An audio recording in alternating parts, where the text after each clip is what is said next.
Assalamualaikum warahmatullahi wabarakatuh. Di sini kami dari kelompok 8 yang terdiri dari saya Renika Gunarso NIM 005, kemudian Yolanda Dewi Rosesti NIM 011, lalu ada Muhammad Fani Fatkul Putra NIM 033, dan yang terakhir Ervina Tri Yulian Tias NIM 067. Di sini kami akan menjelaskan RPS pertemuan keempat. Yang pertama yaitu hakikat standar akuntansi.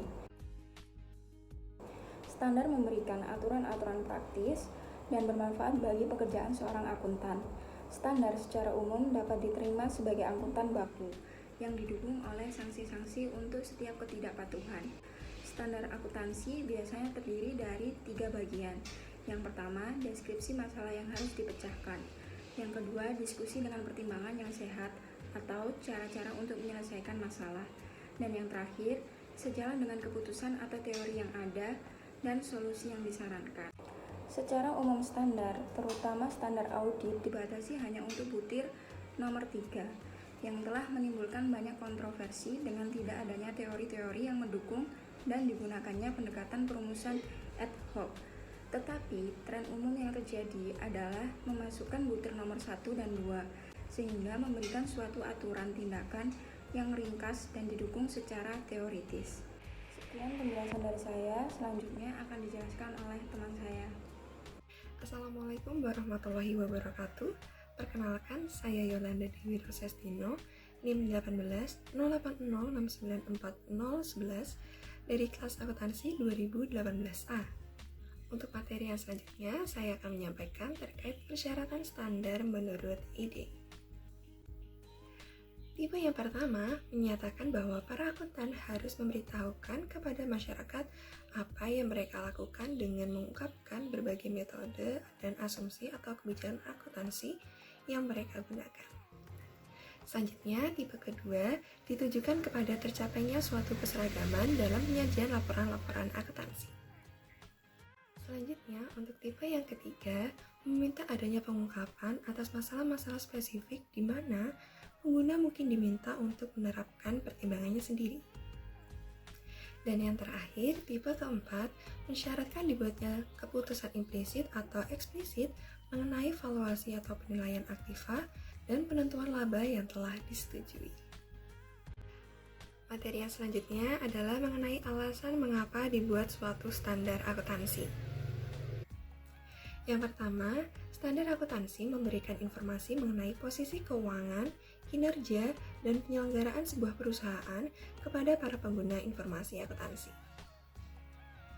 Kemudian yang kedua, standar akuntansi memberikan pedoman dan aturan tindakan bagi para akuntan publik yang memungkinkan mereka untuk menerapkan kehati-hatian dan kebebasan dalam menjual keahlian dan integritas mereka dalam mengaudit laporan-laporan perusahaan dan membuktikan validitas dari laporan-laporan tersebut.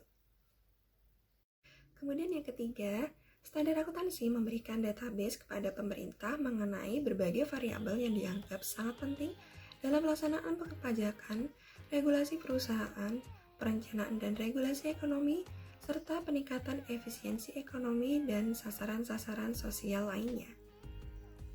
Dan kemudian yang terakhir atau yang keempat, standar akuntansi menumbuhkan minat dalam prinsip-prinsip dan teori-teori bagi mereka yang memiliki perhatian dalam disiplin ilmu akuntansi. Baik, perkenalkan nama saya Ervina Tri Yulian Tias NIM 067. Di sini saya akan menjelaskan tentang tujuan penetapan standar akuntansi. Yang pertama yaitu ada pendekatan ketetapan penyajian. Pendekatan ini mendukung pelaporan secara netral dan pencarian ketetapan penyajian melalui proses penetapan standar. Yang kedua yaitu ada pendekatan konsekuensi ekonomi, yaitu pendekatan ini mengadopsi standar yang memberikan konsekuensi ekonomi yang baik daripada konsekuensi ekonomi yang buruk. Baik, selanjutnya yaitu ada proses penyusunan standar akuntansi memiliki 5 tahapan. Yang pertama ada desain, yaitu aspek khusus akuntansi tertentu diidentifikasi dan diteliti, atau expose draft. Yang kedua ada approval, yaitu draft tersebut direview dan jika layak akan disetujui sebagai standar akuntansi. Yang ketiga ada education, yaitu penjelasan kepada penyusun dan pemakai laporan keuangan tentang pengaruh dan implementasi standar baru. Yang keempat, ada implementation, yaitu ketentuan dalam standar tersebut diaplikasikan dalam perusahaan.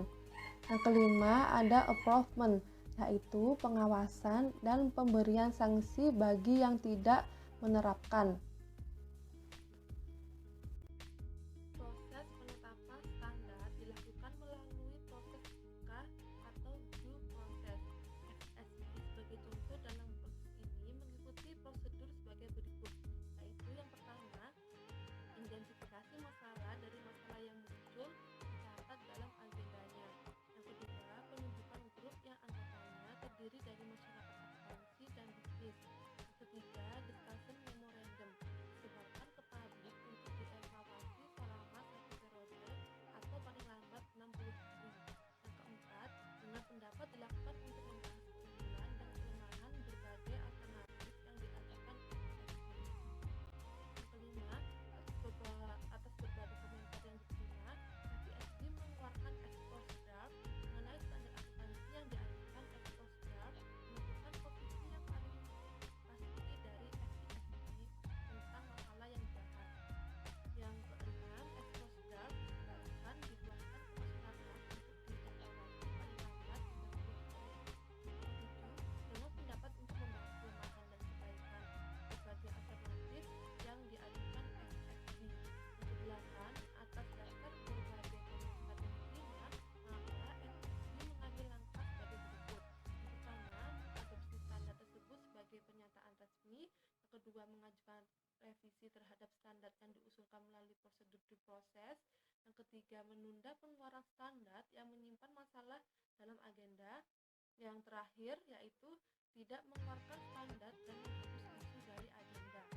Selanjutnya akan dilanjutkan oleh teman saya. Sebelumnya, perkenalkan, nama saya Muhammad Fandi Fatur Putra, NIM 033. Di sini saya akan melanjutkan pembahasan materi yang selanjutnya, yaitu mengenai pendekatan penentuan standar. Jadi, ada dua pendekatan yang dapat digunakan dalam penentuan standar akuntansi. Yang pertama adalah pendekatan pasar bebas. Pendekatan ini dilandasi asumsi bahwa informasi akuntansi merupakan komoditi ekonomi serupa dengan barang atau jasa yang lain, sehingga informasi akuntansi akan dipengaruhi kekuatan permintaan dan penawaran. Lalu pendekatan yang kedua adalah pendekatan regulasi. Dalam proses regulasi yang dinamis, terdapat proses penyesuaian yang berlangsung terus-menerus terhadap standar sesuai permintaan dan penawaran. Adapun dua teori regulasi dalam industri, yaitu yang pertama ada teori kepentingan publik atau public interest theory. Teori kepentingan publik ini berpandangan bahwa regulasi diperlukan sebagai tanggapan atas permintaan publik terhadap perbaikan praktik pasar yang tidak efisien dan tidak adil. Yang kedua adalah teori kepentingan kelompok atau interest group theory. Teori kepentingan kelompok berpandangan bahwa regulasi disediakan sebagai tanggapan atas permintaan kelompok tertentu untuk memaksimumkan pendapatan mereka. Dalam teori kepentingan kelompok memiliki dua versi, yaitu teori elit, politik, dan teori ekonomi regulasi. Baik, mungkin sekian yang bisa kami sampaikan dari kelompok 8. Kurang lebihnya mohon maaf dan terima kasih.